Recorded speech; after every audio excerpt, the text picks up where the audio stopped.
नमस्कार, स्वागत है आपका हमारे चैनल संवाद लाइव पे। मैं हूं जितेश अवस्थी। आज हम बात करेंगे यूपी में जाति देखकर हो रहे एनकाउंटर की। आंकड़े कुछ और ही कहानी बयां कर रहे हैं।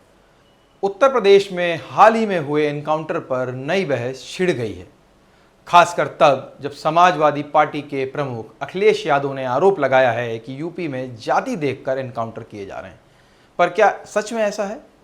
आइए इस पूरे मामले को विस्तार से समझते हैं। घटना की शुरुआत होती है उत्तर प्रदेश के सुल्तानपुर जिले से, जहां पिछले महीने एक ज्वेलर्स की दुकान में दिन दहाड़े लूटपाट हुई।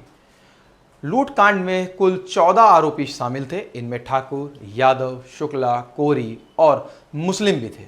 इन आरोपियों में से मंगेश यादव का नाम प्रमुखता से सामने आया था, जिसका एनकाउंटर यूपी पुलिस ने 5 सितंबर को कर दिया था। इस एनकाउंटर के बाद अखिलेश यादव ने एक बड़ा आरोप लगाया। उनका कहना था कि यादव जाति के लोगों को ही टारगेट किया जा रहा है, जबकि ठाकुर समुदाय के अपराधियों को पुलिस सरेंडर करवा रही है।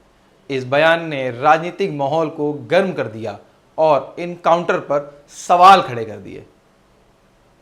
सुनते हैं अखिलेश यादव ने क्या कहा था। और अभी जो झूठी कहानी पढ़ी जा रही है एनकाउंटर को लेकर के, कोई ऐसा व्यक्ति नहीं है जो न जानता हो कि भारतीय जनता पार्टी की सरकार में झूठे एनकाउंटर हो रहे हैं। अब मामला यही नहीं रुका।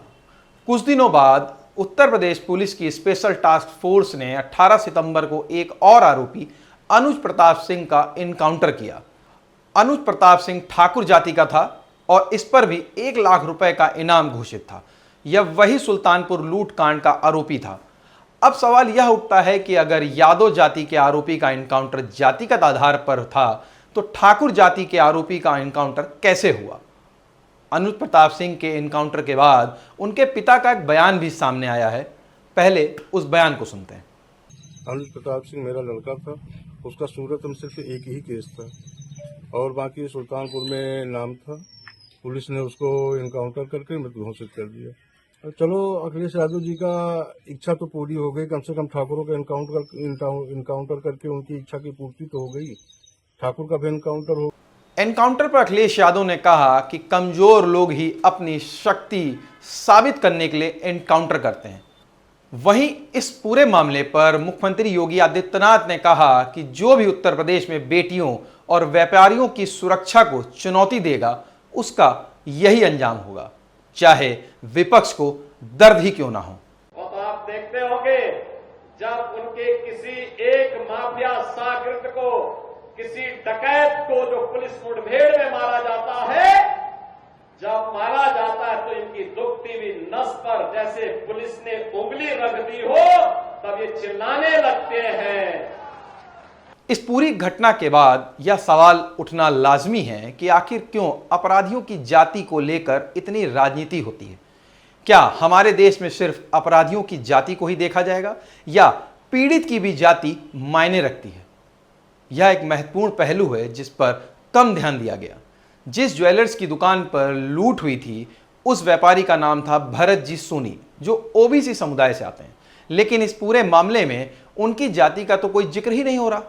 ऐसा क्यों हो रहा है? जब कोई अपराधी पकड़ा जाता है तो उसकी जाति की चर्चा होती है, लेकिन पीड़ित की कोई जाति नहीं पूछता, ना उसको लेकर कोई चर्चा करता है।